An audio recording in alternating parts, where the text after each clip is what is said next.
ইকোনমিস্টের মতো internationally very influential একটা পত্রিকা বলছে যে আমরা এই বছর কান্ট্রি অফ দ্য ইয়ার হয়েছি। তাহলে এই রকম একটা জায়গাতে বুঝতে হবে যে আমাদের দেশের ভাবমূর্তি সারা দুনিয়াতে কেমন করে বাড়ছে।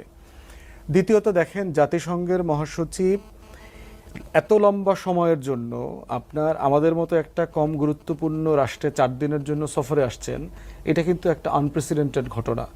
সাধারণত এই লেভেলের মানুষ আমাদের মতো দেশগুলোতে ফিউ আওয়ার্সের জন্য আসেন, 6 ঘন্টার জন্য আসেন, 8 ঘন্টার জন্য আসেন, একটা জয়েন্ট কমিউনিক করে বিকালের ফ্লাইটে চলে যান।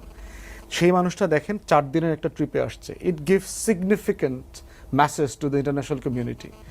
তুলসী গ্যাবার্ড গত কয়দিন আগে ইন্ডিয়াতে যে একটা ভেরি লিডিং কোশ্চেনের একটা আউট অফ কনটেক্সট উত্তর দিয়েছেন, এরপরে আবার হোয়াইট হাউস এই ডিফেন্সটাকে ওন করে নাই।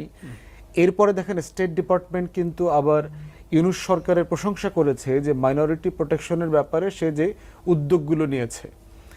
এরপরে দেখেন মোদি যখন ওয়াশিংটনে গেছে বাংলাদেশ নিয়ে, বাংলাদেশকে নাকি ট্রাম্প মোদির কাছে বন্ধক দিচ্ছে, এই বক্তব্যের পাশাপাশি যখন দেখলাম যে ইলন মাস্কের সাথে মিটিং করার আগেই প্রফেসর ইউনূসের সাথে তার ফোনে কথা হয়ে গেছে, তিনি বাংলাদেশে আসবেন, স্টারলিংক সেট করবেন এবং ইনভেস্টমেন্টের ব্যাপারে আলাপ করেছেন।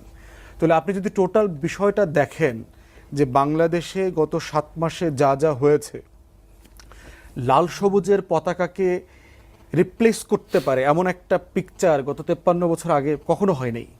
বাংলাদেশের সকল রাজনৈতিক দল ফরেন সার্ভিস একাডেমিতে গিয়ে একসাথে দেশের স্বাধীনতা সার্বভৌমত্বের প্রশ্নে একত্রিত হয়েছে এবং বলেছে যে ইন্টারিম অ্যাডমিনিস্ট্রেশন আমার স্বার্থ রক্ষা করবার জন্য যা যা করবে আমরা এটার সাথে আছি।